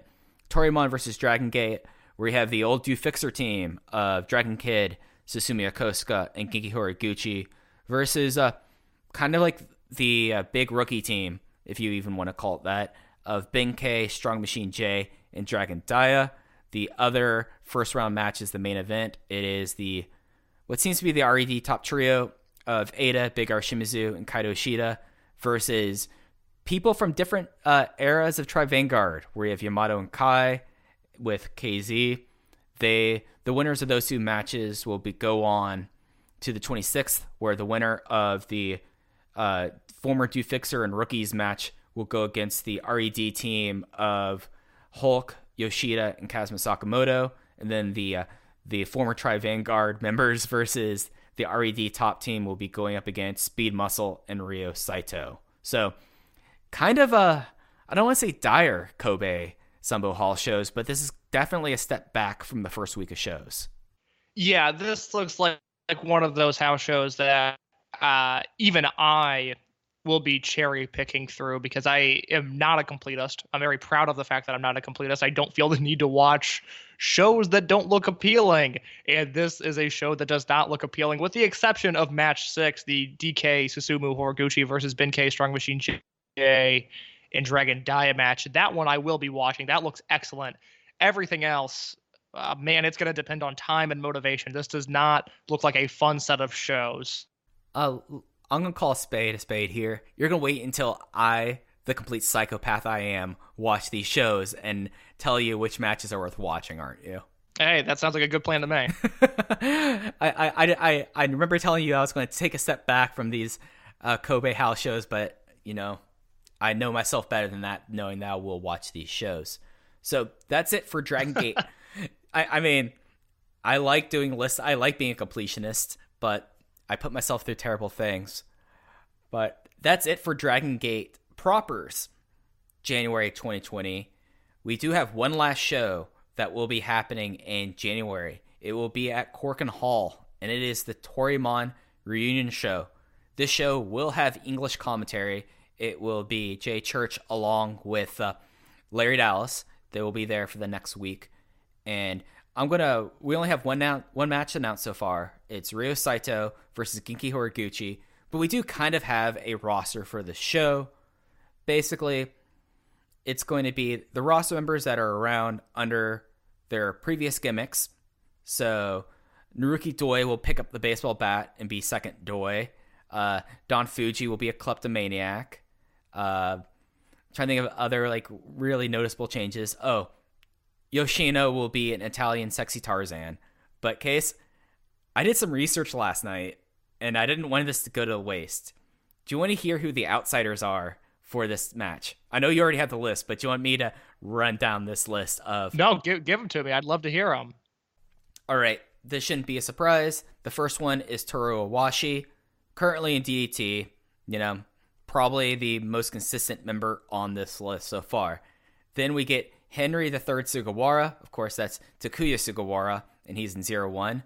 Koichiro Arai. So it looks like we're going to get some part of the fake Arai brothers back. Probably better known to most listeners as Taro Nohashi. He does the same gimmick that, I'm blanking on his name, Jinsei Sensaki does in Impro, but kind of like a mini version of it. He's worked Chikara. Other person that's I'm actually really excited to see is Masahiro Takanashi. He was someone that is in DDT. He is a Toryumon gym guy, but he didn't graduate, but he went to DDT. He most recently has been like teaming with Chris Brooks. He has the Basara champion, and he's one of the leaders in Joe Lance's favorite promotion, Gato Move. We have Takeshi Minamino, who's been mostly in K-Dojo and 2AW. Kenjiro Matsuyama, who showed up at, I forget which show, but he did one of the Battle Royals because someone was hurt. And then we're getting into some really weird stuff, Case. We have Amigo Suzuki, who for a while they said he was Hiromi Horiguchi. I think that was or he might have been a Arai brother. Anyways, he's been Amigo Suzuki for a long time. He used to come up from Mexico with Skida for Chikara, but he is pretty much the only secret base regular on the show. We have Chongo, we have Tsubo Genjin, who are two guys who are mostly inactive. One of them, Genjin, does work GPS, which is a Hiroshima-based promotion group. But the big name on these lists, Hisamaru Tajima, the fabled Toryumon X ace who didn't make it, who disappeared for a long time and has been mostly inactive since then. And we're having a reunion of M2K and Italian Connection. It's going to be Milanito Collection AT, not Milano. So, Case, that's a bunch of guys.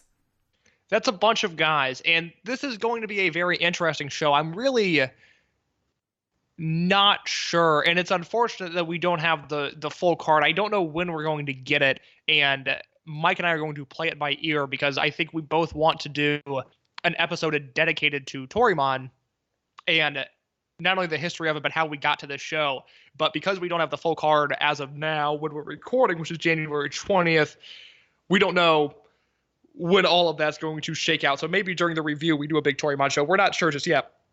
But this is a bizarre collection of names, and I mean, it's cool. It's a reunion show that the Dragon System has obviously never done before. It's so strange to think that this is happening. It feels very much like an Ultimo vanity project, but you win some, you lose some. That's just bound to happen at some point. This will be interesting for me, just because I'm obviously very familiar with Toryumon and T2P and Dragon Gate, but I don't have a ton of knowledge on Toryumon X. My Toryumon X mindset goes to Taiji Ishimori, who is not on this show. It's a shame he's not on the show. It would have been very cool if they were able to get him, but he's doing big things with New Japan. So there's these secret base guys and the Toryumon X workers and these low level sleaze indie guys. I am very unfamiliar with their history. This has always been something that Mike has been a little bit more into than I have. So I'm very interested to see this show, and not only this show, but who's in the audience for this show, whether it feels like an old school Toryumon show or if it's the same people that were just at this January Korakuen show that are going to be attending. I have no clue how this show is going to shape out. All I know is that Larry Dallas and Dragon Gate Jay are doing commentary for it. Jay has obviously spent his entire life preparing for this moment, and Larry Dallas knows nothing about Toryumon. And I don't say that to roast Larry Dallas. He's been very public about that, and I am just very entertained to see how this show comes across, because he and Jay were a really fun team on the December Korakuen Hall show. I think this will play right into their strengths because it's going to be wacky. There's going to be some commentary, or some comedy rather, and I think Larry Dallas is going to be able to do very well in this environment, whether he understands what's happening or not. I made a tweet about this last night when I found out about this list.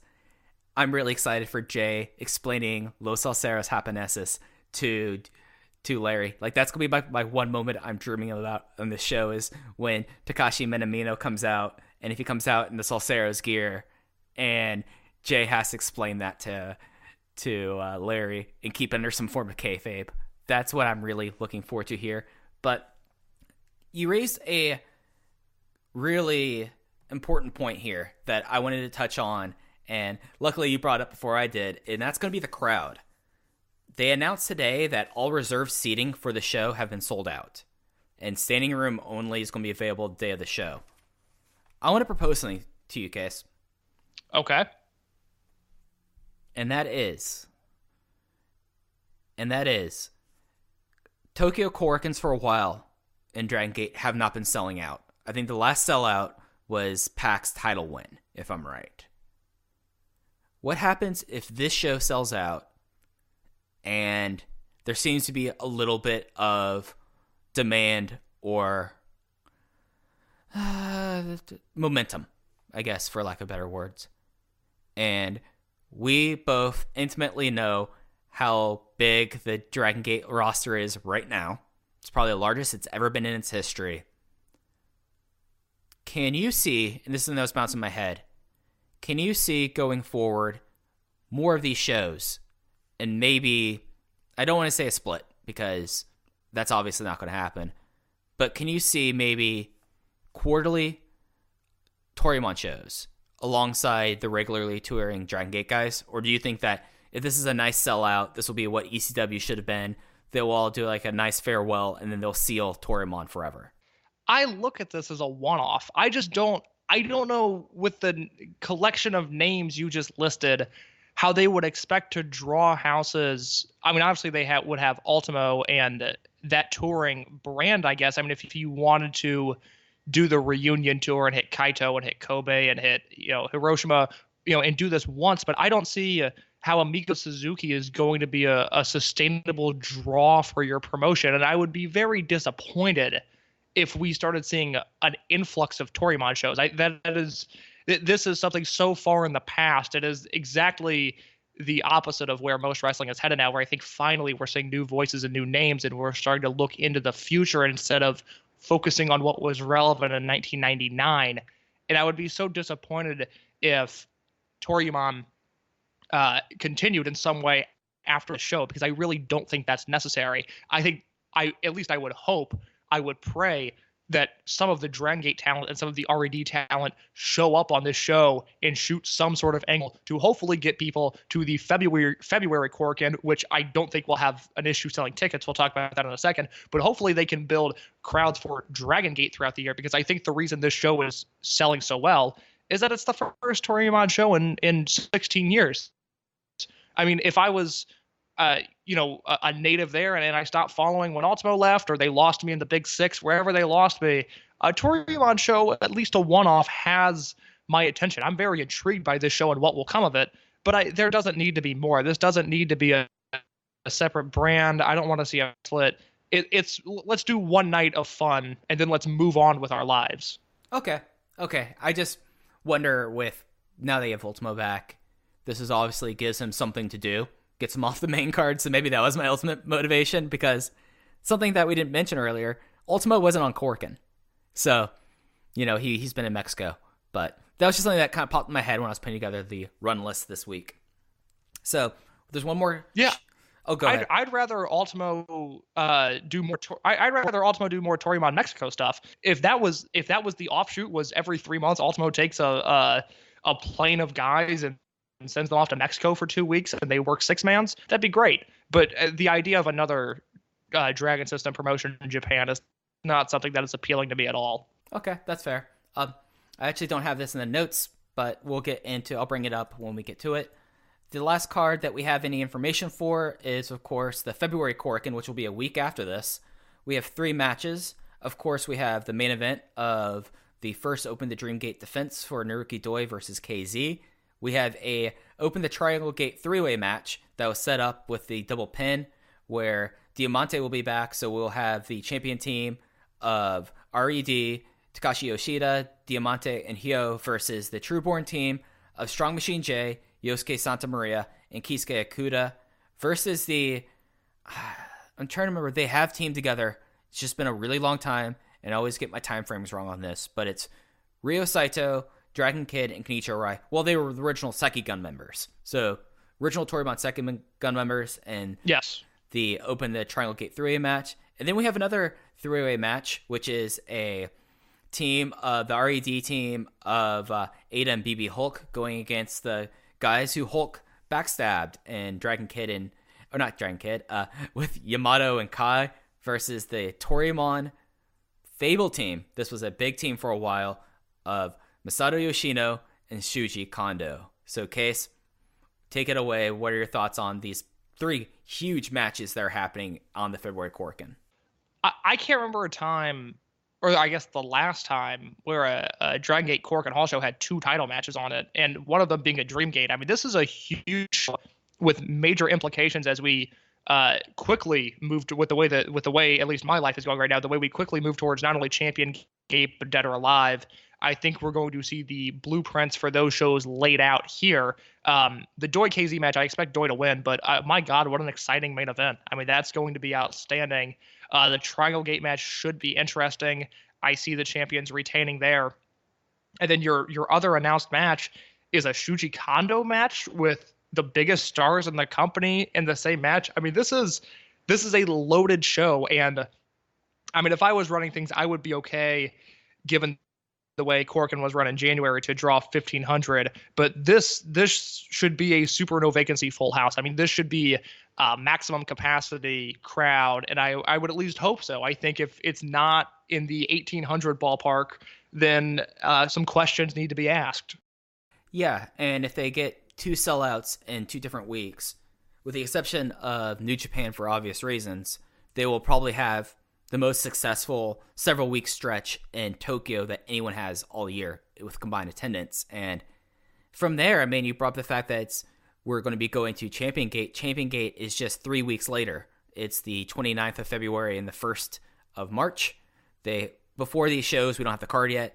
They have a doubleheader in Fukuoka and then a KBS Hall show. So it's pretty much full steam ahead for the schedule. I mean, really, the most downtime you'll have is going to be March is going to have Memorial Gate, which is kind of a C-tier show, and then like that. But yeah, it'll be interesting to see, because I guess that's another reason why I wonder what the future of these Toryumon reunions will be, because it's already shaking up that Toriumon's going to outsell this first Korakuen.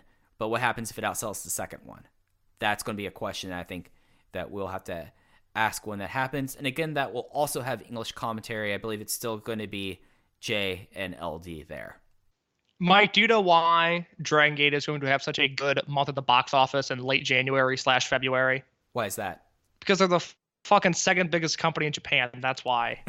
Yeah, we didn't touch on this earlier, but there has been now statistical empirical evidence that Dragon Gate is the second biggest company in Japan, guys. Just like get out of your old generation mindset. Just because your dads took you to All Japan show and you took your sons to All Japan show doesn't mean it's number 2. Sorry. This show put me in a bad mood. I'm fucking frustrated with a lot of the discourse going on right now. I just can't take it. I'm sick of people being factually incorrect. Yeah. Well, let's end this on some gossip news, Case, before we go.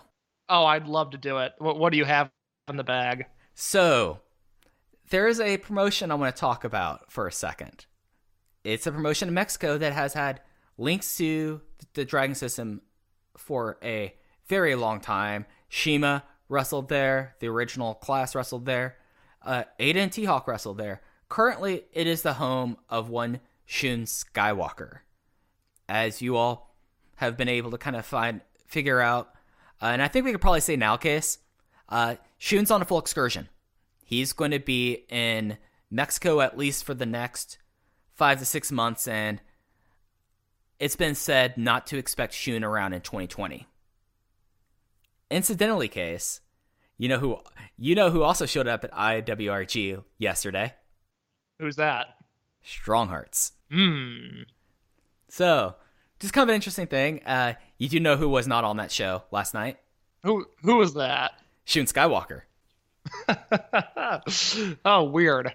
Well, what a wild world this is. So, keep your eye out for Shun. I know that there's been some talks about him doing stuff other than Mexico. Nothing that I'm aware of has been put pen to paper. Strong Hearts are staying in North America pretty much until their return show in Japan on March 1st. So, have you caught a lot of Shun in Mexico or the Strong Hearts match that happened last night? I know it was streamed. That's what I'm asking. I caught the first Shun match in IWRG. That was a 6-man on the January 12th IWRG show. I believe that is still out there. It was streamed on YouTube, and I believe the archive is still up. All we were told, and we found out when everybody else did, we had no information previous to this, but when Cubs fan tweeted out that Shun Skywalker will be in IWRG for 6 months, that's when we learned that. We had a feeling he was going to go away for a little bit, but that was when it was confirmed. And then, as Mike said, our understanding is at least there are steps in motion to get him into the States at some point this year, whether that be for big-time indie promotions or showing up, carrying Ultimo's bags. We're not sure. I have no idea how he's going to fit into the American indie scene if he does indeed show up here, but we know that there is at least an idea that he could be working in America this year, and it sounds like he has the paperwork to do so now, which was obviously why he didn't make it or WrestleMania weekend last year.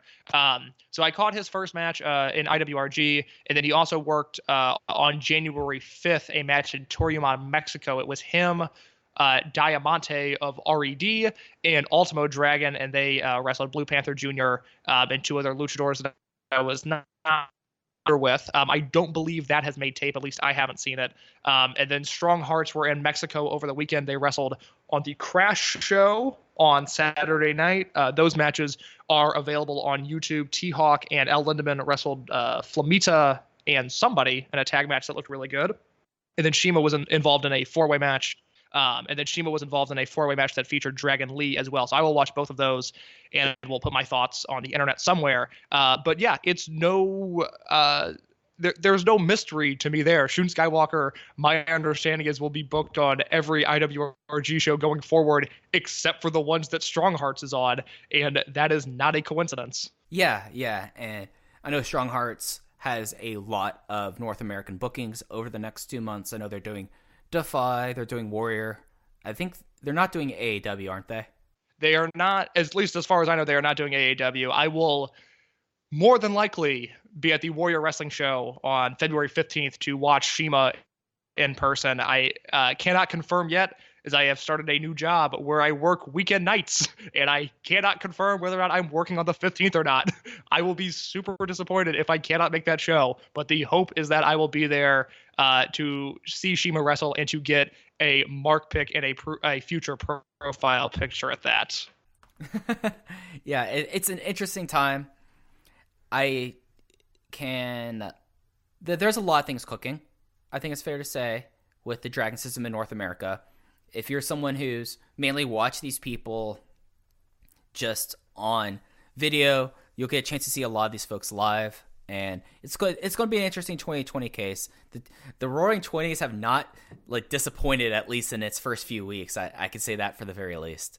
No, and this will be my last thing I have to say. It's a fascinating time, obviously in wrestling as a whole, but to look at the Dragon system landscape and the offshoots of it, to see what Strong Hearts is doing, to see Toryumon now come back into fold, to see the unit shakeup and the generational warfare and all of these new colors and teams and players in the mix. This is don't fall behind. Don't be wondering in June, what have I missed? This is the time to watch the stuff. Listen to the podcast. Mike and I break this down better than anybody else on earth. We are unfortunately those knowledgeable English speakers on the product, with the exception of Jay and Alan Forel. Mike and I are maybe not necessarily proud of that fact, but this is how it is. And if you want to follow the promotion, watch this Cork and Hall show and jump on board, because it is not going to let you down. This is a promotion that consistently proves itself to be the best professional wrestling on. Yeah, I think that's a pretty good way to put it. And as always, I have my must-watch list on Twitter. It's my new pinned tweet. Not doing big descriptions this year just because that just got overwhelming when it came in the year with other stuff going on. But feel free to ask us stuff on Twitter. And if you're a new fan, this is the time to get in. This will be a good time to familiarize yourself over 2020, because this will probably be the situation for the company all year. We might start seeing people break away from their generations as it gets down to, and then have a full probably reset coming into 2021. But this is going to be the year setting up things, and this is already much more exciting than the weird generation war in 2009. And I don't know if it's going to be as good as Blood Warriors versus Junction 3, but one can only hope. Yeah, that's a good point by Mike. I mean, Mike and I are resources. If you're a new fan, please reach out to us on Twitter, either @_InYourCase, @FujiHeya, or @OpenVoiceGate. We'll see it. And the one thing we don't have is, unfortunately, we don't have a lot of footage to share with everybody. Kind of what's out there is what's out there. And if you navigate the web good enough, you'll be able to find bits and pieces of the stuff here. But there's just not much out there right now. And there's not a lot that I think people are willing to put out there, because there is a Dragon Gate network in existence, even if the archive is only to 2017 and very slim. And then they obviously have the Toryumon archives, which are going the opposite direction. They are up to 2001 now in those. There's unfortunately not a ton of footage out there, but if you are talking about the modern product and you need assistance or just questions, whatever, please let us know. We'd be more than happy to help get more people on board. Yeah, and I'll say this, there'll be 6 shows on the network in the month of January. Even for $15, that's $3 a show. That's probably the best recommendation I could ever give for the network. Is they're adding more English content, and they're having a lot of live shows on the network. So if you're willing to make that investment, I think it is worth it. I just can't say that it is a perfect and great network that deserves recommendation. And I think that's going to do it. This episode, when we get started about Masaki Mochizuki, we can't stop. We're very spirited about that. But thank you all for listening. As Case mentioned, you can follow me on Twitter at FujiHeya. Case is @_InYourCase. The podcast account is @OpenVoiceGate. Rate and review. We're members of the Voices of Wrestling Podcast Network. Any plugs you want to get in before we get out of here? No, you can follow me on Twitter @_InYourCase, like Mike just said. And you can listen to my non-wrestling podcast, the Art School Albums podcast, where every week I attempt to curate the Ultimate Art School playlist by breaking down an album track by track with one of my many friends in the Chicago improv community. We've talked about Weezer's Pinkerton, Neutral Milk Hotels, and The Airplane Over the Sea. I have a great episode on Bright Eyes, I'm Wide Awake, It's Morning. That is coming out on Thursday. That podcast drops every Thursday.